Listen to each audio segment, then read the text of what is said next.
Selalu lewat di beranda aku ya, dan ini juga FYP, yaitu obat pereda batuk dari buah pir dan jahe. Di sini aku mau mencobanya, dan bahannya cukup simpel. Sebuah pir ini langsung dibelah dan dibuang atau bikin cekungan di tengahnya ya. Ini aku buang untuk bijinya, dan setelah itu siapkan jahe dikupas terlebih dahulu, lalu dikeprek dan masukkan jahenya ini ke cekungan pir yang tadi ya guys.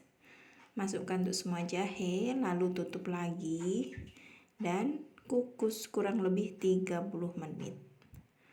Di sini aku baru pertama kali coba ya, karena kebetulan di rumah juga ada buah pir dan kebetulan lagi di rumah lagi pada batuk semua, jadi aku bikin ini karena ini juga herbal ya, bisa dimakan untuk ibu hamil, ibu menyusui ataupun anak-anak.